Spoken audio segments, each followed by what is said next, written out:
Hello, everyone. I'm Walt Makaborski. You're watching 5 years after the freeze. Are we ready for tomorrow? This is a Sinclair Your Voice, Your Future Town Hall, where we've invited leaders and experts to look back at the 2021 winter storm and talk about the changes to the way you prepare and live through severe weather. I'm joined by Austin City Council member Vanessa Fuentes, who represents District 2. She had just joined City Council a few weeks before the winter storm and tested by fire. Now, to help talk with water infrastructure, we have Austin Water Operations Manager Stephanie Sue joining us now as well. Thank you for joining us. And our energy expert tonight for this conversation is Dr. Michael Weber, a chaired professor in public affairs and engineering who studies energy at the University of Texas at Austin. Thank you for joining us tonight. Let's set the scene now. CBS Austin meteorologists forecasted the unforgettable winter weather days before Valentine's Day in 2021. Snow and ice would blanket Texas.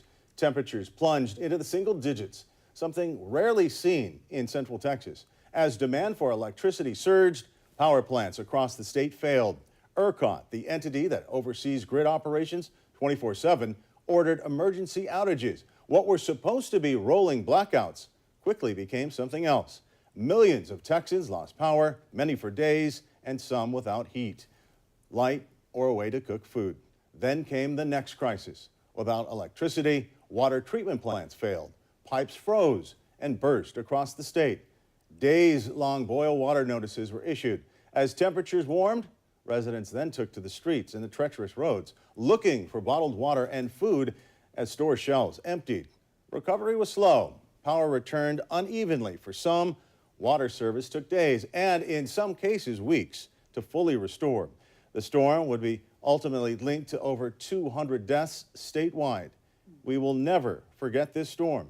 So let's begin the conversation focused on what Texans are doing now and those impacted by this devastating storm, how they feel about storms to come. Many still shudder with PTSD when they receive a winter weather alert. So let's try to bring some clarity and comfort. Here's a question we received from many viewers. If a storm like the one experienced in 2021 were to occur tomorrow, would we be prepared to keep people safe and warm? I want to give everyone a chance to answer that question. A lot of people were talking about it as we faced an ice storm just a few weeks ago. Council member Fuentes, people are worried we're going to face that again. Hopefully we never do. What would you say to residents that, might get that shudder and PTSD when we get the winter alert? No, that's right. And I think now we can expect to have more severe weather events happen in our community. But what we know, even with just the mini freeze that happened a few weeks ago, is that the city of Austin has improved in our weather response. But make no mistake, back in 2021, what we saw was the city of Austin failed to communicate and to coordinate emergency response and disaster-related services, as well as the state of Texas failed us in not having a reliable power grid. And what that resulted in was horrific for many families. As you mentioned, we saw families, I remember them telling me they were huddled up to a bed in their winter clothes to keep warm. We were out there delivering cases of water to the elderly who were without water and in some cases without power. Really vulnerable situations happen right here in Austin. And for me, I represent an area where Spanish-speaking communities is a prominent part of Southeast Austin. And what we saw with communication is that a lot of the communication coming out of the city of Austin wasn't multilingual, wasn't in a way that people could access. And so what gives me a lot of confidence that the city has improved their response is knowing that with the most recent mini freeze that we had, the city was having daily press conferences. There was proactive communication on how individual households can prepare. And we've also hardened our infrastructure.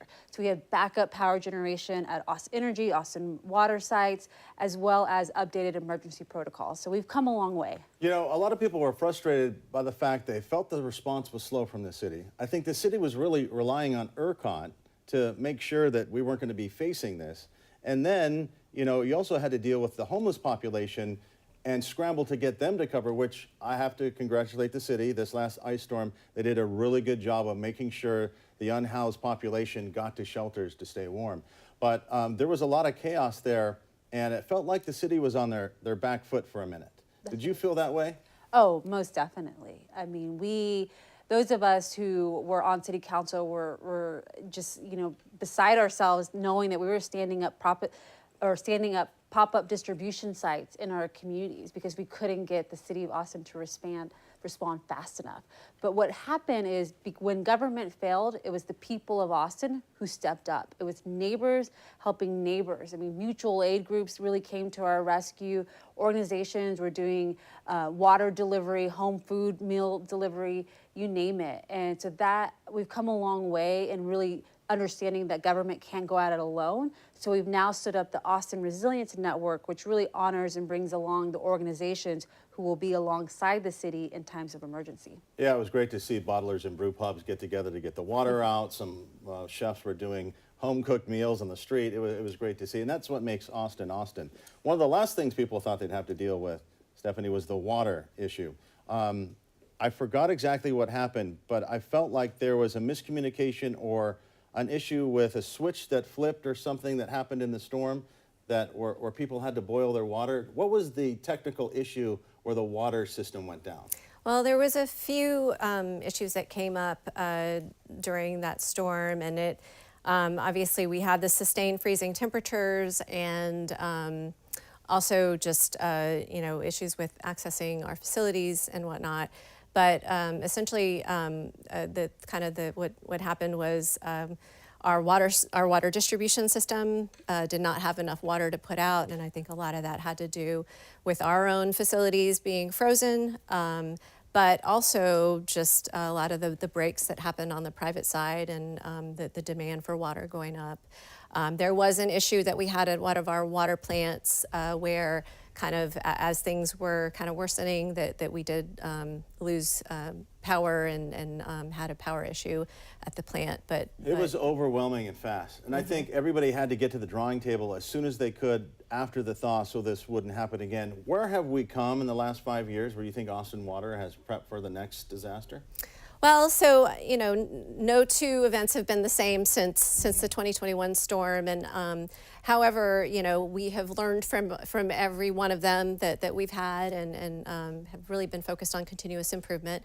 We have really strengthened our infrastructure and invested a lot in winterization, our power backup systems, on infrastructure reliability, on things like emergency planning and being able to communicate, both internally so that we all know what's going on and externally with the community.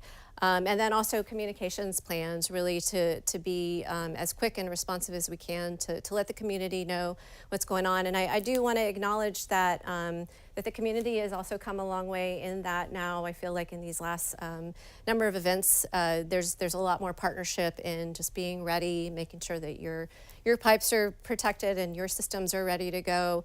And that helps us on not taxing the system as well. Sure, you don't have as many burst pipes and leaks and people actually heeding the warnings that we're trying to put out to get citizens ready. Absolutely. And it was great to see residents. You see these snow pictures behind us. They were getting their four-wheelers out and going to residents and getting them out of their homes and trying to keep them warm. The biggest frustration, I think, during the whole storm, the R in ERCOT stands for reliability, Michael, and that was the last thing people felt during this winter storm. What happened in that storm, and have we recovered enough and have we stabilized the grid enough so we don't have to go through this again? The good news is the grid's in much better shape today than it was before. It's not in perfect shape, but it's better. There's sort of three main failures if we look back at 2021. The first is, it feels unrelated, but it's our building codes. Our homes are not very efficient. In Texas, our efficiency standards are way behind many other states or other countries. And that means when it's really hot or really cold, our demand for electricity goes up a lot. So the demand for electricity spiked much more in Texas than it would have other states because our building codes are so inefficient. So that's the first problem. And by the way, we've made no progress on that in the last 5 years. So that's the same as it was before. That's static. That's static. There's an opportunity there. We haven't done it. Austin has, but Austin's different than the rest of the state. The other problems were that the grid's not winterized and the natural gas system's not winterized. So when the grid's not winterized, that means power plants are susceptible to the freeze. You can have icicles or things forming and falling and breaking, causing equipment to trip or break, or just if it's outside its operating temperature range where it could operate safely. So a lot of power plants tripped offline because it was too cold, or they were coated in ice, or coal piles froze, or a pump at a nuclear power plant froze, or solar panels were covered in snow, or wind turbine blades were coated in ice. So that was a huge problem. And we've made a lot of progress on that in the last 5 years. The third problem is the natural gas system is not winterized. We've barely made progress on that. So the three problems are building codes, winterization of the power sector, winterization of the gas system. We've made no progress on building codes, a lot of progress on winterizing the power sector, little progress on the gas sector. So we're in better shape. We got a long way to go, I would say. And in the bottom line, it all takes money, right? And budgets are tight, and trying to winterize homes in Texas, you know, all we talk about is the heat during the summer. We don't expect an ice storm. We don't, yeah, it's all very expensive until you consider the cost of the storm, and then it looks cheap. Okay. As we take a look at the grid and how we winterize it, Governor Greg Abbott would set his sights on ERCOT. We saw a shakeup in ERCOT leadership, and the legislature was directed to tackle some of the energy and logistical issues that stacked up one after the other, creating the statewide crisis. 5 years later, as Texas braced for its latest winter storm, the latest test to the grid, here's what Governor Abbott had to say. The ERCOT grid has never been stronger, never been more prepared, and is fully capable of handling this winter storm. There is no expectation whatsoever that there's going to be any loss of power from the power grid. And the local power providers have never been more prepared for any winter storm ever. We asked Governor Greg Abbott for an interview ahead of this conversation. We received a statement from his press secretary that says since the 2021 winter storm, quote, the state has taken significant legislative action to strengthen the grid and added more than 40,000 megawatts of power. Thanks to those reforms, no Texan has lost power because of the state grid. Governor Abbott will continue working with the legislature to build a grid with enough energy to power Texas for the next century, close quote. We also invited Texas's Public Utility Commission to join us tonight. They oversee ERCOT and enact the laws and directives from the legislature, so we also invited ERCOT to be part of this conversation. In a statement we received from both entities, they highlight their close collaboration since the winter storm, as well as the legislation and other reforms to strengthen the grid's resilience. They both say proof of the improvement could be seen during our most recent winter storm. Dr. Weber, I want to ask, 5 years later, have we done enough? You talked about the big three. I think some people might have lost power because branches came down on a line. I thought a lot of the energy crews did a good job getting the electricity back up. They trimmed a lot of trees throughout the city and the county. So that was a key issue. But do you agree with the governor and ERCOT? You know, the reason they're not here maybe because they were in the hot seat a lot for the last 5 years. But we thank you for the statement. Yeah, I think in general that they are correct that the grid is in better shape today than 5 years ago, primarily for what Governor Abbott said, which is we built a lot of new power plants, primarily solar, by the way, a lot of solar, a lot of batteries, a lot of wind, and a little bit of gas. So we built a lot more power plants, so we have more capacity available. So if some are not available, if they go offline because it's too cold, we have enough backup power. So that is good news. And there was winterization. The thing about the storm in 2021 is it happened during the legislative session. The legislature meets every other year for a few months, and it happened to be meeting while the storm hit and the power went out. And they had ignored the storm in 2011. Same thing happened with the Groundhog Day storm in February 2011. The legislature ignored that storm despite rolling blackouts, despite people dying, despite the suffering and the losses. It happens again 10 years later, 2021, and the legislature says, okay, this time we got to do something. And they did do something, and I think it really helped. This storm we just had a few weeks ago is not a real test, though. It wasn't nearly as cold, it wasn't nearly as widespread, and it did not last as long. So it was a good test, but not a great test. And I think we should give ourselves some applause for it was better. And there was a lot of tree trimming and all those other things. We haven't had the same kind of storm yet. That'll be the true test. I hope we don't have that storm again anytime soon. But I think there is a lot to celebrate.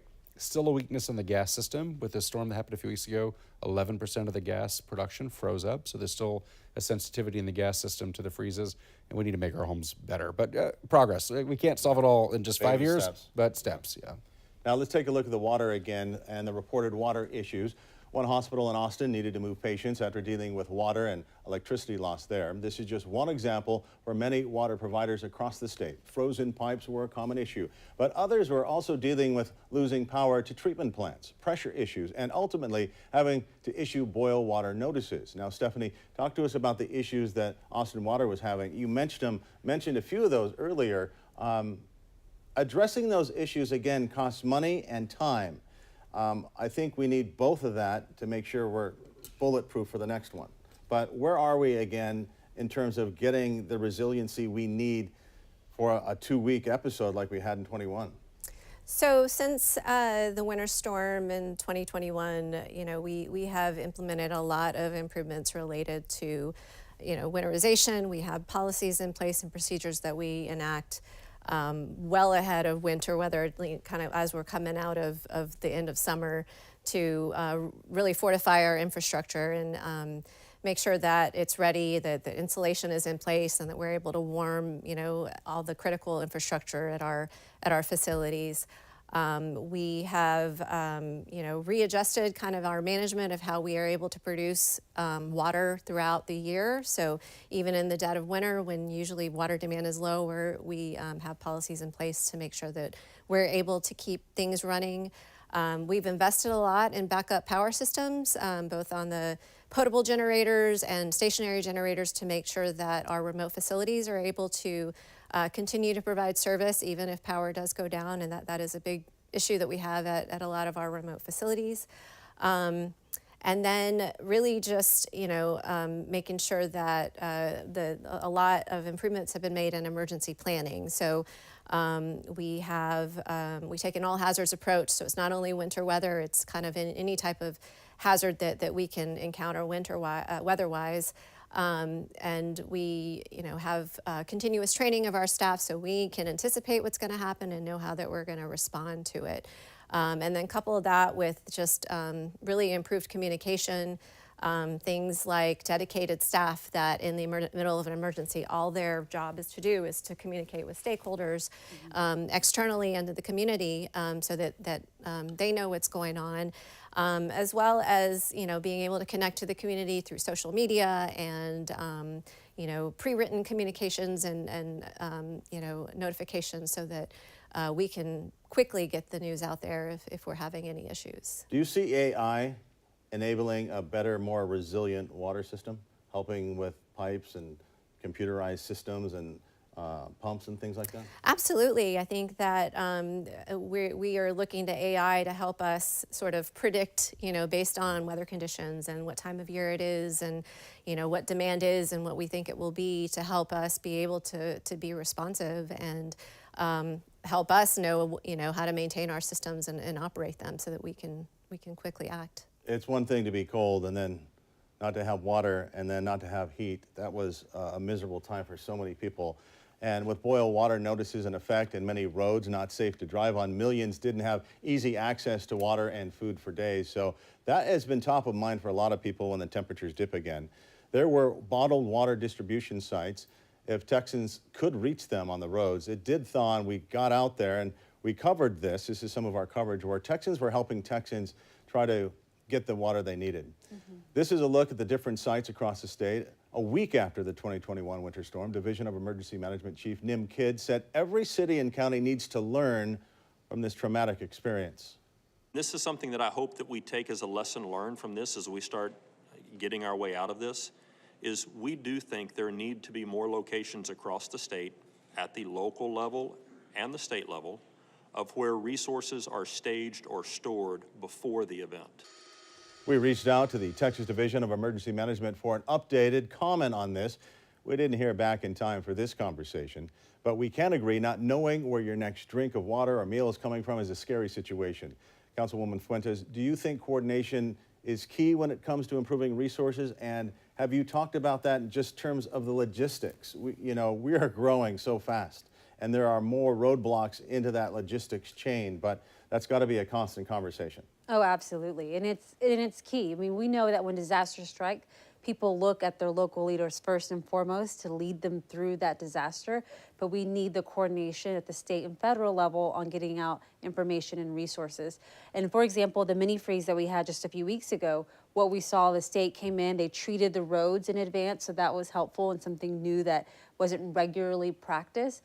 And then, at the local level, just having that coordination with communication. So standing up the Emergency Operations Command Center, having the interdepartmental coordination, it all goes hand in hand and makes a big difference in times of emergency. People are looking for the city for answers in a crisis, like what is happening, why are we in trouble? But it was interesting, Mayor Kirk Watson got out in front of the last storm like 4 days ahead, long before the temperatures dropped. And it was one of those things where I think the residents were looking for, and I think it gave them a sense of peace. Do you think that was one of the lessons learned? Get out in front of the storm early? Oh, yes, because that's the number one thing that a person can do is take care of the 4 Ps, right? Your people, your pets, your plants, and your pipes. And really empowering individuals to take ownership and to make a plan, to be prepared, to go to the grocery store, to get your supplies, because you don't know for how long you're going to be without power or water. And, and again, we had medically vulnerable individuals who, when the power went out, they didn't know that they were going to be without access for days on end, and that had a health effect. What was the impact? I just want to ask you quickly, for you, you were dealing with this storm as well as everyone else, but people were in your face, angry and mad for things that you couldn't control. What personally did you learn about just dealing with a crisis like this as a leader? Well, for me, it was just communication was key. What we saw is I maintained very active on social media. In fact, in preparing for today's conversation, I went back and looked at all of our constituent tracker, all the logs that we did in serving constituents, and the amount of help that came in through Twitter, through Instagram, Facebook, you name it. People, our digital presence was our lifeline for families, because that's how they could get access to us. And we were calling departments saying, can you go deliver a case of water to this apartment complex? That you saw on Twitter. Yes, they just reached out on Twitter.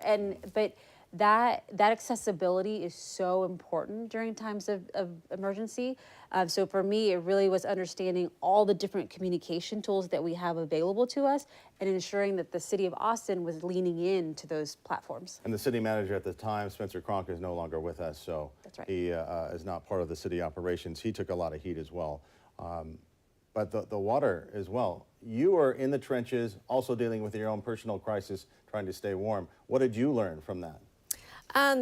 Also, that communication was key. Really making sure that internally, that we all knew that we knew what was going on, so that information could get relayed when it needed to, and really being upfront about what our needs were at the time. It was just it was unprecedented, and really also making sure that our staff was safe and that they were getting to where they needed to be. I think that was also, important for us as well. Monitoring ERCOT, were you ever yelling at your TV like a lot of residents? or what was it like for you, knowing what you know, the inside baseball that you know, plus you're dealing with your own tragedies to stay warm? So ERCOT was going through a tough time. I tend to be one of the defenders of ERCOT. The thing that ERCOT did was they were dealt a tough hand, which is the power plants, which they don't own and operate, failed to winterize, half of them turned off. And then the gas system, which they don't own and operate, failed to winterize. We lost half our gas system as well. And ERCOT's trying to make sense of all this. And the thing they did that made everybody so mad actually saved the system, which they started to shed load, which means turn off power to cities, turn off power to neighborhoods. And this was deadly and dangerous, but it kept what remained of the grid intact. And for us in the grid world, we're like, wow, that was actually kind of heroic, because if you get a total blackout, it takes weeks to bring it back on. That's called a black start. And they were within a couple minutes of a total collapse, and they kept it from doing that. So we're like, okay, that was really tough to do. That was great. At the time, I don't think we knew that. I don't think people knew that. And I think they're angry, right? They didn't have their power. They're cold. They have to boil water. Great. But with what power? I don't have power to boil the water. Or how can I go to the store to get water if the roads are icy? So people were angry. They were suffering. They were dying in some cases. A lot of damages.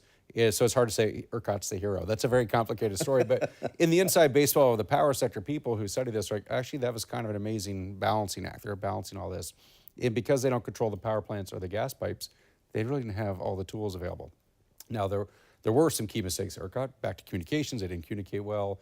They also didn't know where the gas system was. So there was a cascading series of failures where gas coming out of the ground comes with water.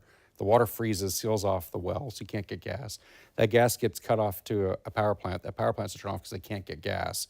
They tell ERCOT, we can't generate because we can't get gas. ERCOT says, okay, we have to shed load. So they turn off power. Who do they turn power off to? The gas system, which made it worse. So then we lost more power plants, lost more gas, lost more power. Then The domino effect really huge crushed. cascading failure. And so if you want to be mad at ERCOT, they communicated badly and they failed to know who their customers were. I think we were mad at everybody. I didn't know. was mad, yeah, A that's lot of right, people yeah. didn't know who to exactly be mad at. They were just mad at nature as well, I think, for everything else. But It is weird for an energy-rich state to be short on energy, right? That doesn't feel was right. that was one of the things that people were talking about. How can this happen in this day and age with all the technology that we have? Let's turn now to another question from several viewers we heard. Many are asking whether the costs of upgrading Texas's power and water systems, especially after the 2021 winter storm, are being shifted now onto residential customers. Stephanie, you know, can you speak on this topic? We have to winterize, we have to upgrade, and we have to make our system safe, but nobody really wants to foot the bill for this. Well, I know that something that we have to balance is affordability, but also the reliability of our systems. And so I would say, you know, it's I'm happy to report that in the mini freeze that we had back in January, that we fared well. You know, our systems were reliable and were maintained, and we didn't experience really any issues, and that, you know, we really only had issues with, you know, icy road conditions, et cetera, and for the most part, we stayed operational. I hear that phrase over and over, you get what you pay for, Councilmember Fuentes. It's one of those things where if we don't pay for it, we don't want to pay for it when things are good, but we want it done when things are bad. So, you know, and you have tight budgets at the City Council. Prop Q was like defeated and people don't want to pay anymore, but this is public safety. What would you say to residents that if it comes up, we got to pay for something?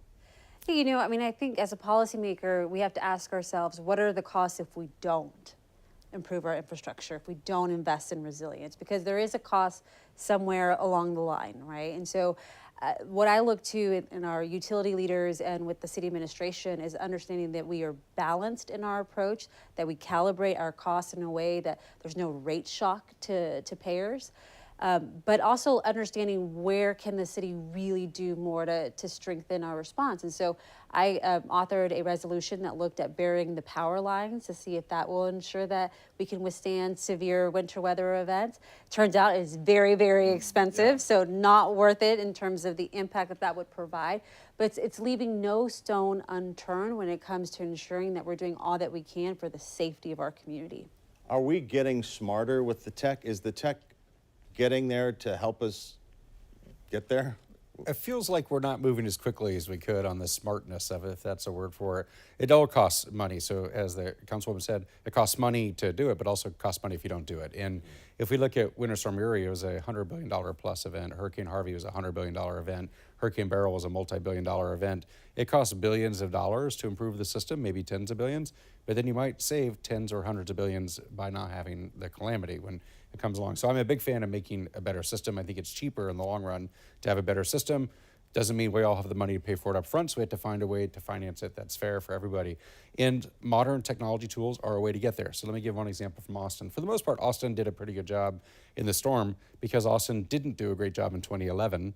Learned some lessons and implemented them by 2021. Winterize, had more gas pipes, and did a couple different things. And they improved their ability to turn off power in a more localized way. So this is kind of good news. But they would turn off entire neighborhoods. Yeah. And you would think of modern technology, instead of turning off an entire neighborhood and make them all suffer, have it rotate from house to house, or even better, from appliance to appliance within the house. Maybe we didn't all need our hot water heaters at that moment or other things, but we needed our fridge and our heater. So if we could fine tune the technology and turn off specific devices at specific houses instead of entire neighborhoods, that would make the suffering more equitable and maybe not have suffering at all. And technology should let us do that. We weren't ready for that in 2021. What drove people absolutely nuts? Going through the city, they saw empty skyscrapers with lights on from top to bottom. And the Capitol lit up. Yeah, Right? just Yeah. like a Christmas tree, right? And then you saw there was a line right there at I-35. Majority part of East Austin had no lights. Then you had the city that was lit up, and it was like, what is happening? Why is this empty building lit up, and I am struggling to heat and stay warm and get my water? That was one of the things that frustrated people. So viewers want to know, I think, how state leaders and utilities plan to handle the growing demands from large energy users.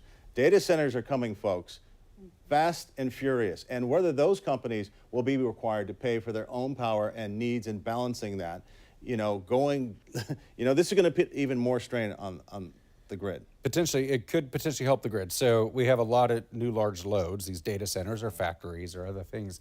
There's also electric cars, electric heat pumps, electric cooktops. So a lot of us have new electric devices and then these large data centers. And the data centers drive up the demand and strain the grid. They also strain the water system if we do it the wrong way. And the wrong way would be just build them and don't pay attention. But if we operate them in a flexible way where they could actually turn off for a couple hours a day, a couple days per year, they will help the grid because they are very rich customers who can invest the money to improve the grid. We just need them to be flexible and not be so rigid. And then it would be very helpful. But if they're inflexible, if they have to be on and stay on all the time, then it strains the grid. And then you have to deal with this moral hazard of like, are we all raising our rates to make a hyperscaler, one of these big tech companies, richer? Or are they going to invest with their wealth to make the grid better for us? And I like that second version better. I think a lot of people do. And I think they're like, we don't want to crash the grid and make everyone mad. That's not good for us. So we have to figure out the rules where they can invest to improve the grid for all of us.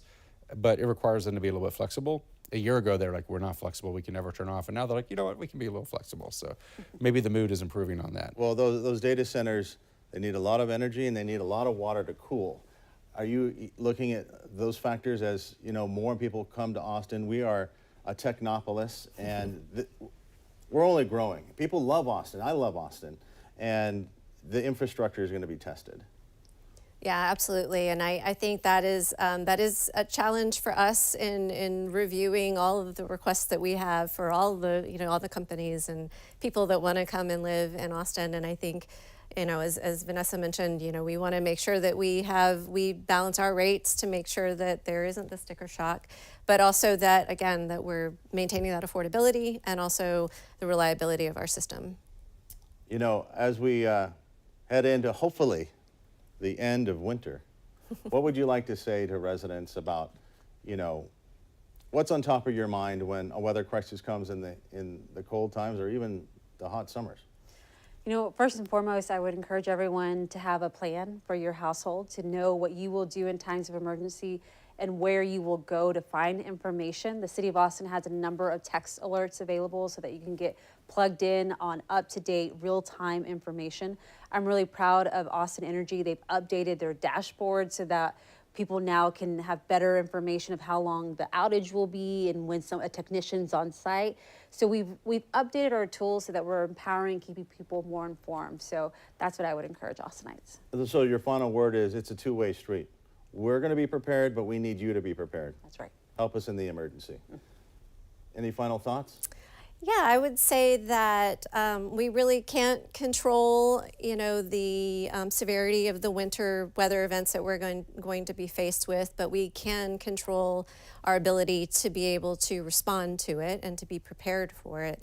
And I'd say that today Austin Water is much more reliable and you know, better coordinated and better equipped to maintain our water service for the community. And I'm really proud of the efforts that we've put forward to really improve our strategies towards that. And again, want to thank the community really for you know, the partnership that we're seeing, the preparedness and the awareness.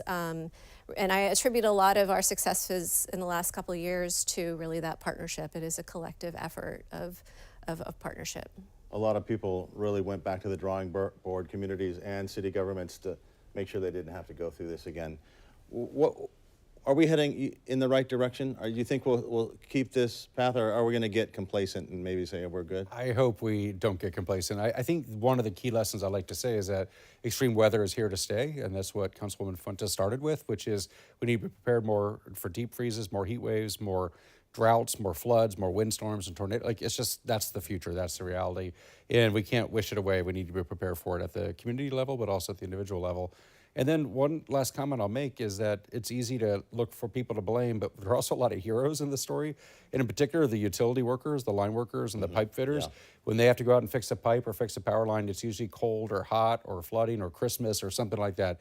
And they do it, and it's just really incredible so we can be comfortable. So there's a lot of heroism that happens at the same time, as well as blame to go around. But I think we got to get ready for this new future. I think accountability and transparency is key, and that's basically what everybody wanted.